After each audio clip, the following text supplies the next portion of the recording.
Hello, everyone, and welcome to another episode of WytPod. My name is Harship, and I'm the Director of Business Alliances at WytLabs. We're a digital agency specializing in SaaS and e-commerce SEO. And I have Dina with me today. She's a Director of Marketing at WIM, a leading middleware platform for healthcare. So, big welcome to you, Dina. So happy you can join me today. Thank you. Thank you so much for having me.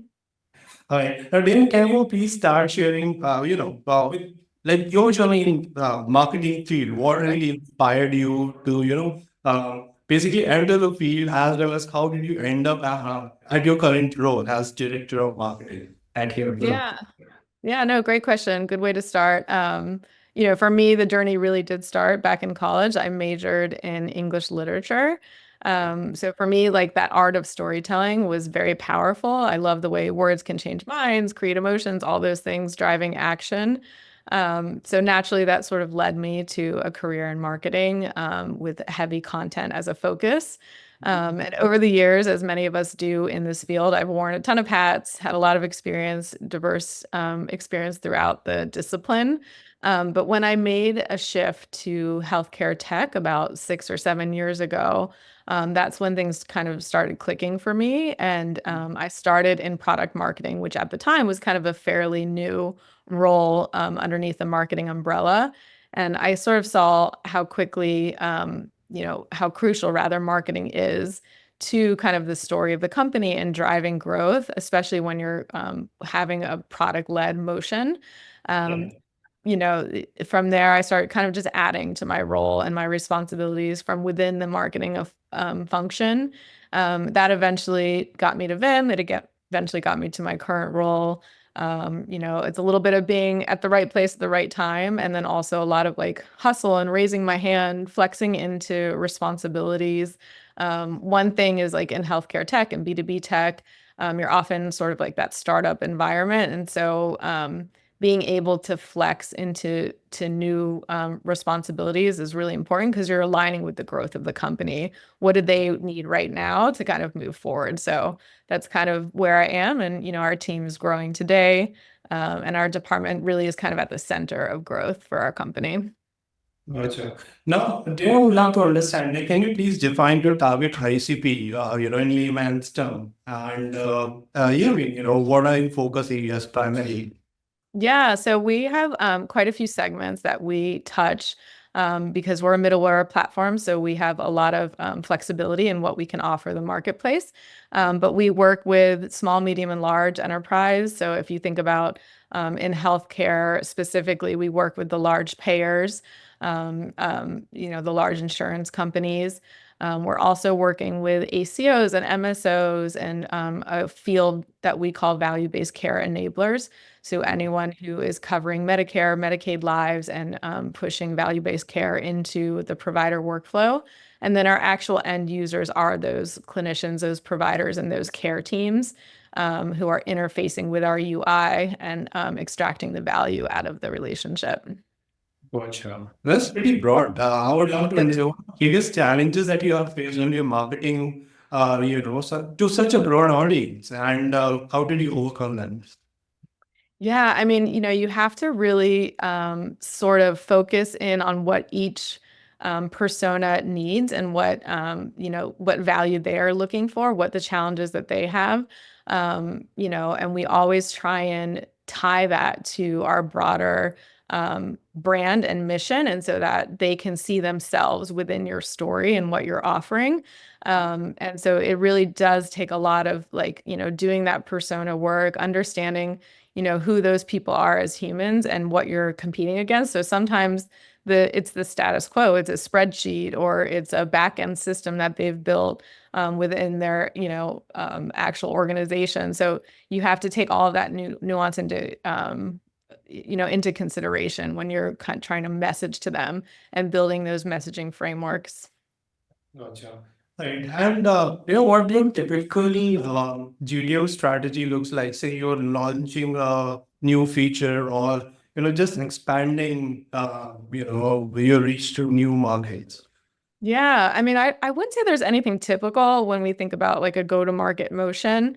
I would say that we sort of have more of like a tried and true approach when it is a go-to-market motion. So whether that's a product launch or bringing a new customer to our end users, we always start, no matter what, with heavy market research. So we're looking at the nuance of the industry, the current state of the market, how our product fits in that market. Product market fit is critical. And then how we solve those specific challenges and what gaps we fill. From there, we're building our messaging framework. So it's our positioning, our messaging, our sales enablement tools.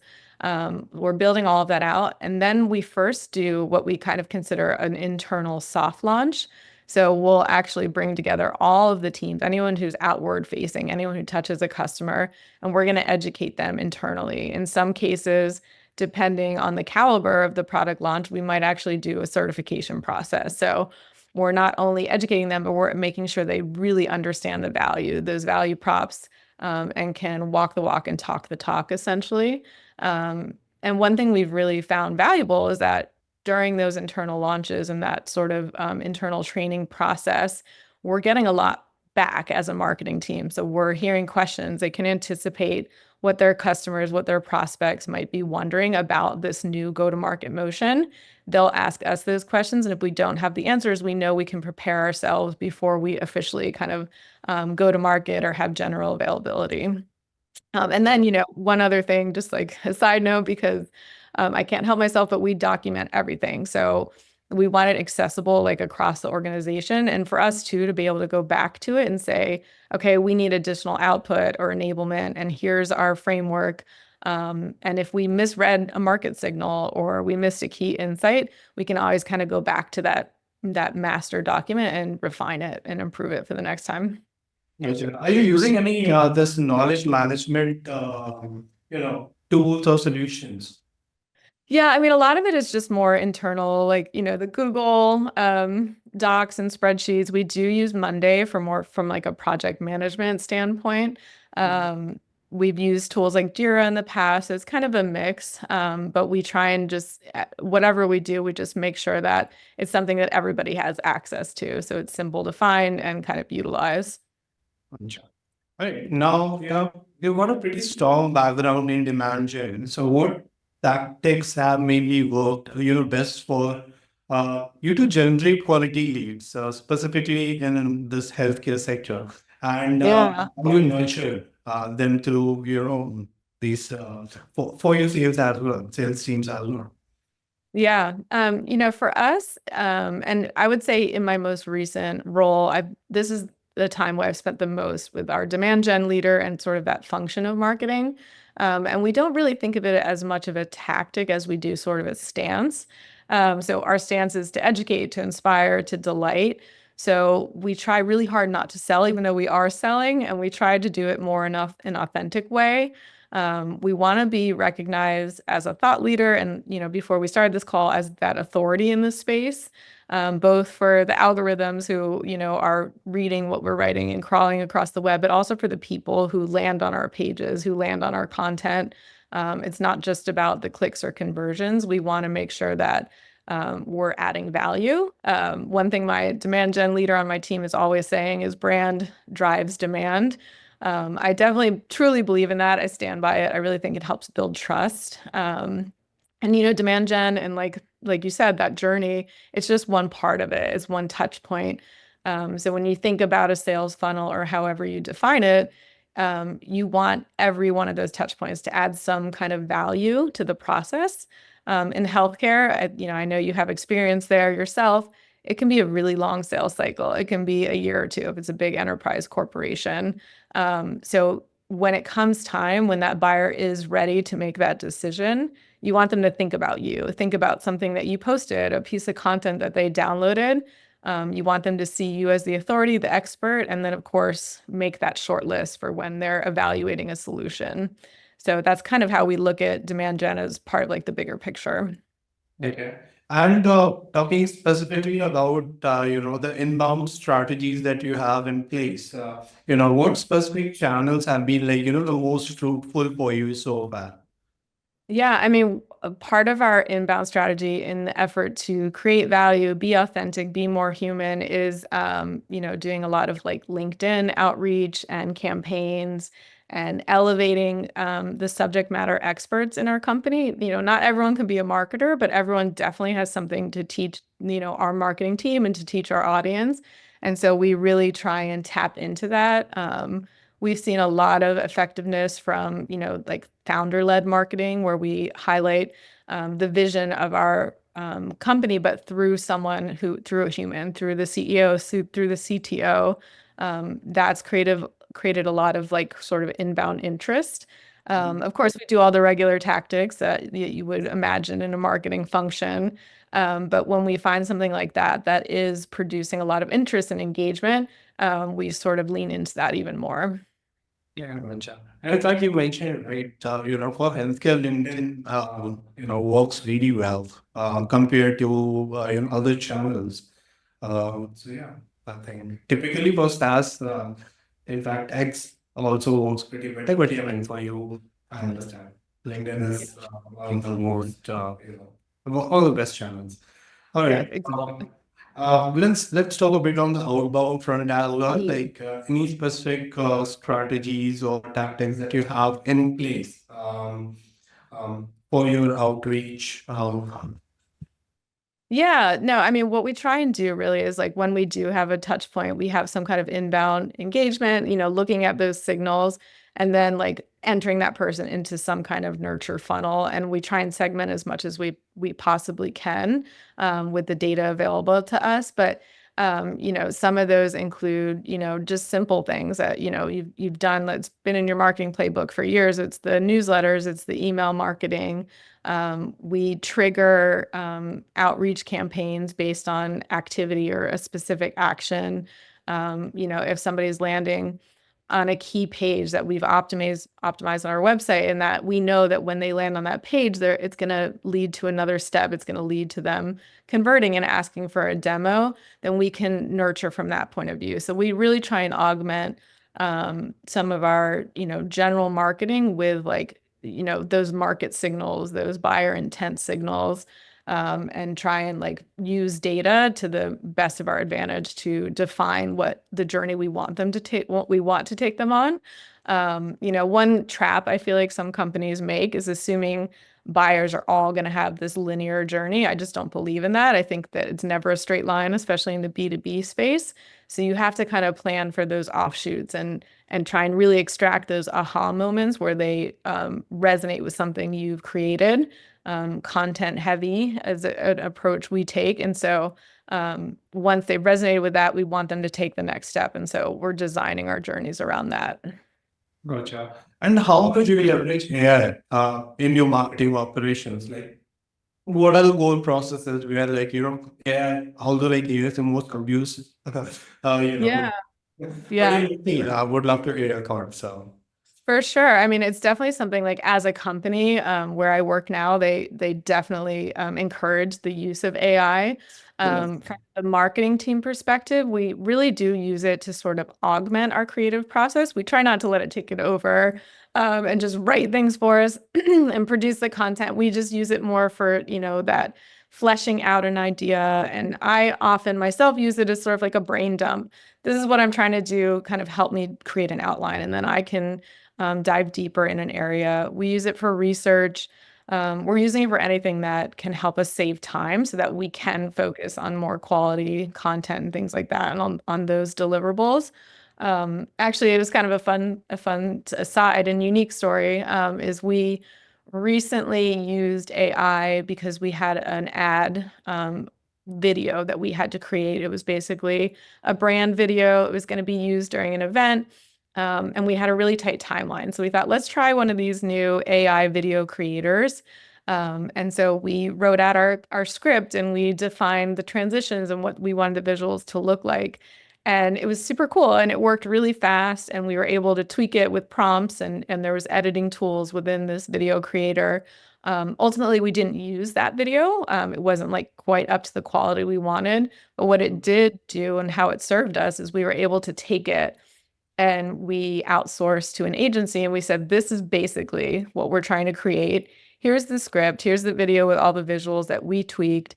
Here's how we refined the script that we originally created. Can you help us like 10x this, make it that much better? And it saved a ton of time, right? Because that creative process and that back and forth, telling them what our brand story is, showing them, how we message and how we, talk the talk often takes a couple weeks, but this like cut that timeline, down almost in half. And so it was really an effective and unusual way for us to test AI. So I would say my advice is to let people, people should test it. They should try things out. And then if it doesn't work, you can try and use it in other ways and leverage it like we did. Gotcha. And how much automation do you use, like marketing, for your marketing specifically, right? And what are your go-to tools for these automations that I'm sure like there must be a few of the processes that are pretty much just like you put a lot of emphasis on saving time, right, for Right. your team. So yeah, what are Yeah, absolutely. Yeah. I mean, we definitely use, HubSpot as a marketing tool in our stack. And we have automated sequences and workflows that we're setting up based on, some type of input from our prospects. We also use outreach and we do a ton of commercial and sales team enablement. And so we have outreach and some automated sequences. And we are actually exploring some new solutions that, based on specific actions or buyer intent signals, we can drop some ICPs into these workflows and help nurture them. Because again, the buying cycle really differs across our ICPs. And so we want to make sure that how we're nurturing them, how we're delivering content, how they learn. Maybe they like videos over written content, depending on, do they want a big white paper? Or do they want just a short form, quick video? So we're using automation to then send them on a content journey. Again, that's focused on adding value. Gotcha. Never like right before this recording, we were discussing about how important content is for you. You got the core expertise around it. Would love to understand your process of approaching, say, a new content generation as well as content refresh as well of your existing web pages. How that typical process looks like. Yeah, I mean, content is, they always say content is king, right? So we typically try and align it with always with what our company current North Star is, and keeping like core to our mission and to what those mission statements say and what that value is. And then segmenting, right? So again, we serve a lot of different prospects and a lot of different industries. Well, not industries, but a lot of segments within our healthcare industry. And so we are tailoring the content to all of them. But, there is that common thread of who Vim is and what we're trying to achieve and kind of selling them into that bigger vision that, through the content, like reiterating, what we can do and selling that vision allows them to see themselves within the story of healthcare and with the story of Vim. And so that's kind of how we approach it. And we have a whole team dedicated to that content development. We want to make that buying decision as simple as possible. So giving them the tools, to understand who Vim is and then understand how we solve their problem. So that could be in lots of formats, but one of the keys to that for us is like really letting our customers tell our story. We have this rich mix of perspectives. We have providers, payers, kind of everyone in between. And so we lean into their experiences. So of course we have the tech guides, the white papers for anyone who needs it. But I mean, to me, nothing beats a customer, like a real person telling their story of how they use your product, why they love it, and what resonates with them. I think that's where you kind of get more attention and somebody is able to get through the noise and get to the heart of what we're trying to sell. Right.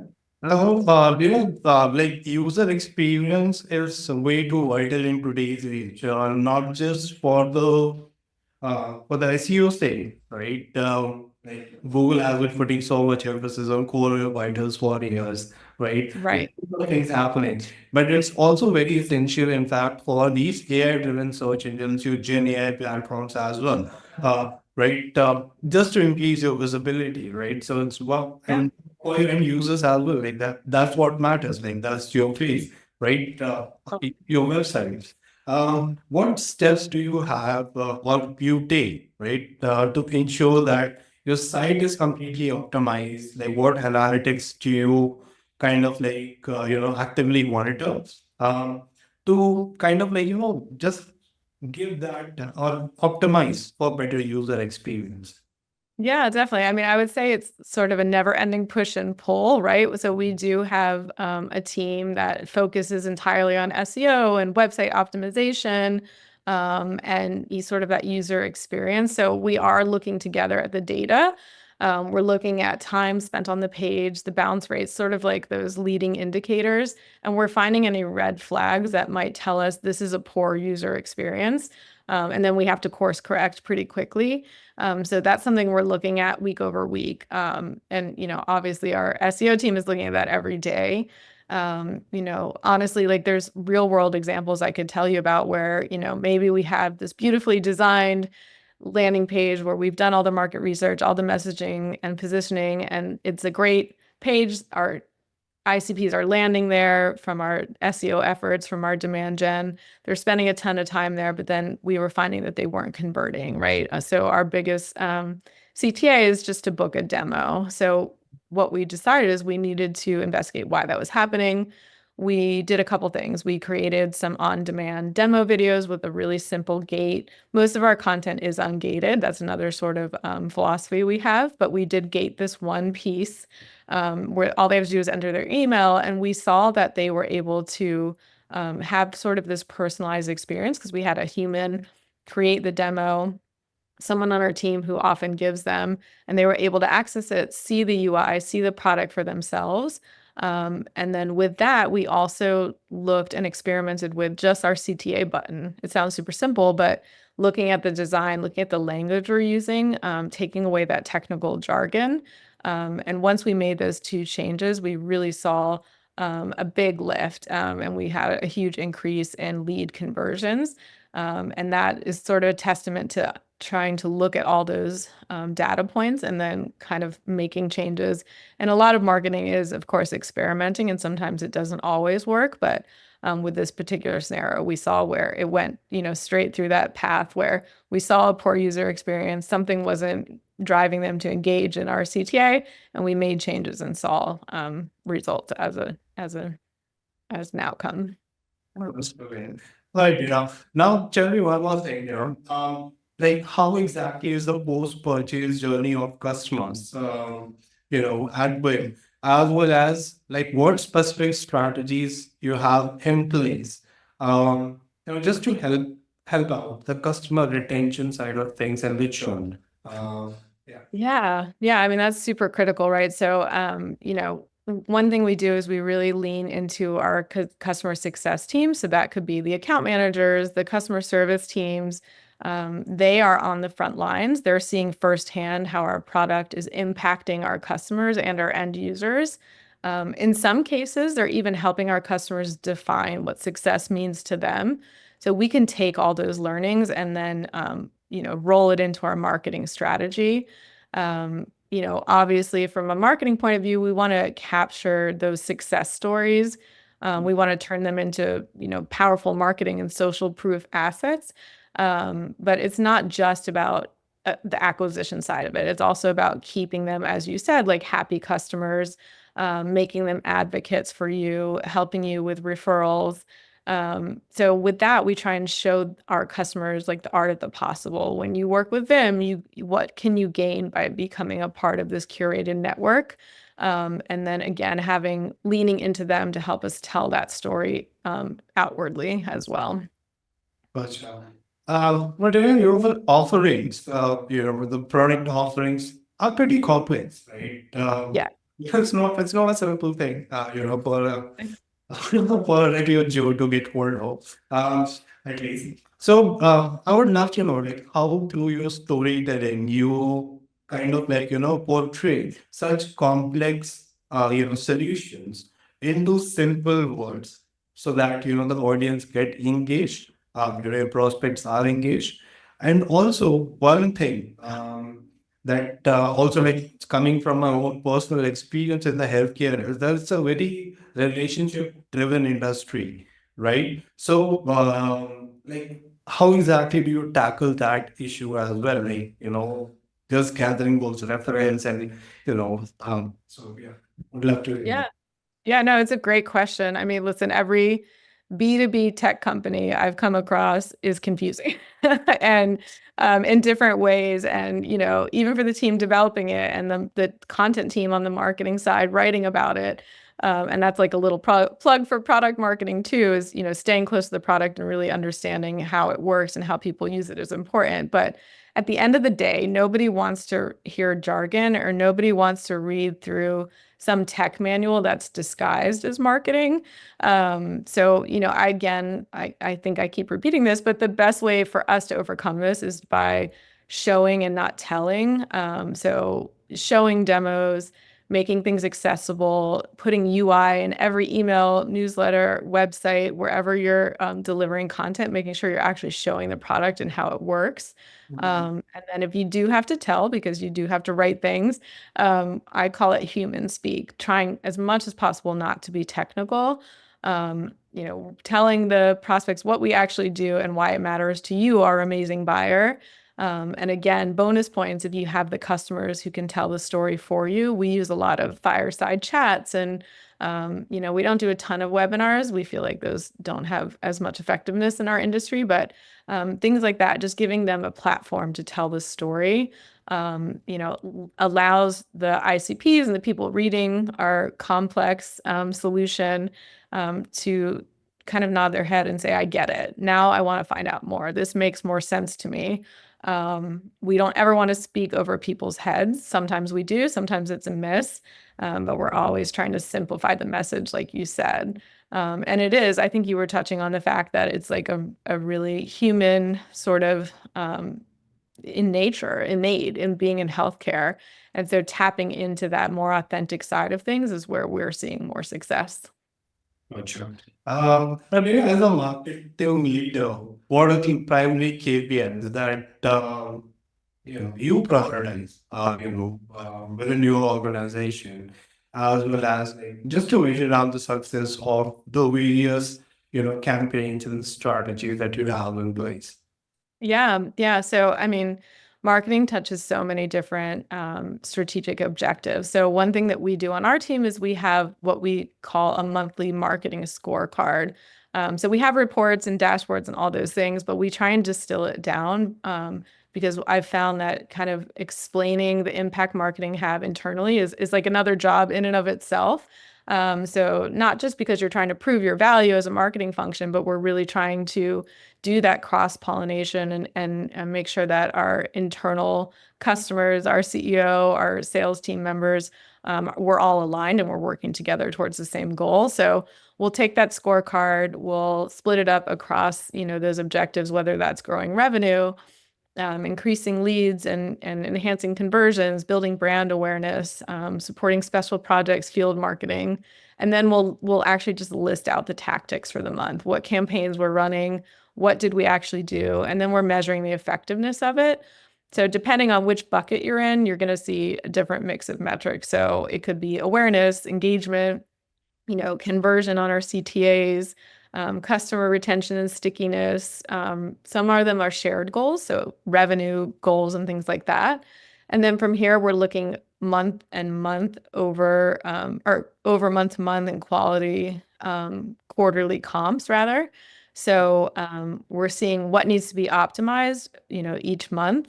We literally put the numbers in green and red, and if we see numbers are in the red, we know something's not working, and so we're going to tweak it. So that's sort of like our big picture month over month scorecard. But I think you also have to look at ongoing measurement in areas like where you need to react much faster. So with ads and ABM efforts and targeting, those top tier ICPs, you have to be ready to pivot fast when the numbers and the data are telling us we're off track. So of course we're human, we miss things, but we always try and be ready to course correct and adjust and learn from our mistakes.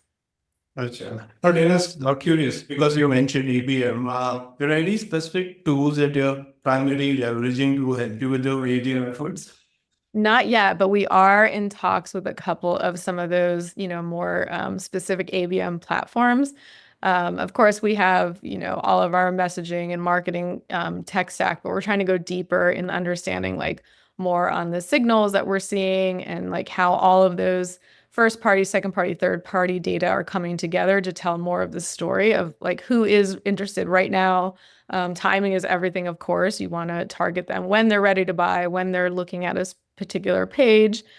So we are looking at adding that to our marketing tech stack. I think it's really important. And so it's working into the budget right now. All right, yeah, we're coming to an end now. And I would love to have a quick rapid fire with you. Are you ready for that? Yeah, I guess so. Let's give it a try. Now, since you're a Gen AI fan, right? What's your last Gen AI prompt?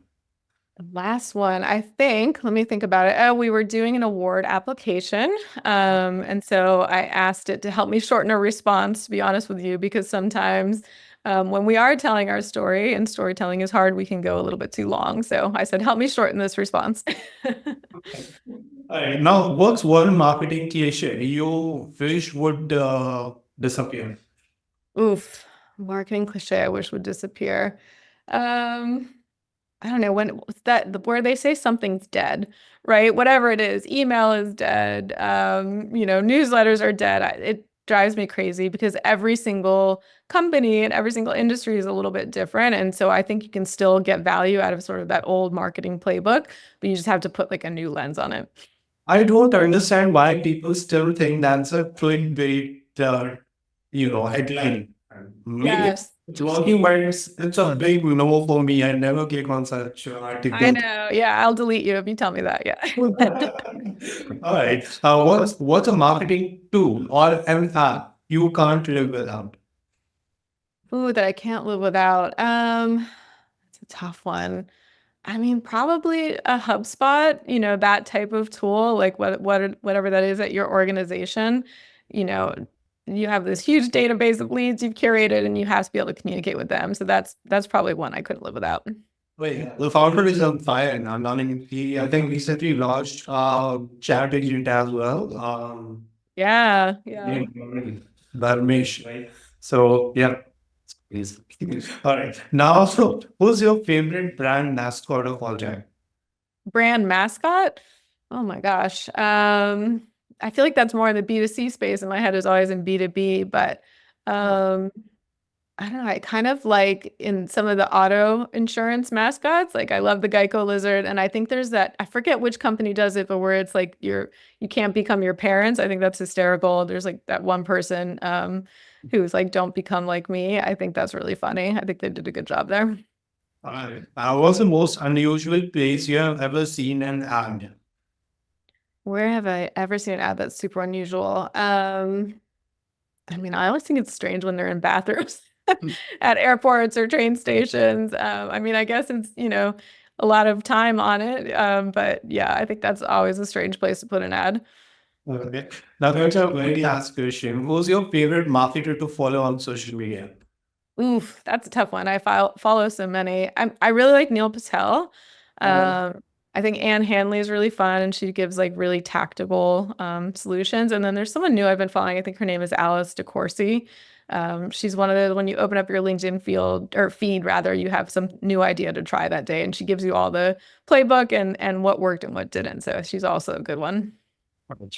All right. Thank you, Dara. I mean, this was an incredible conversation. Thank you so much for taking time out for this and sharing your wonderful experiences here about the company and all the good things that you do. Thank you. Really appreciate it. Thank you so much. Super fun. I appreciate your time as well.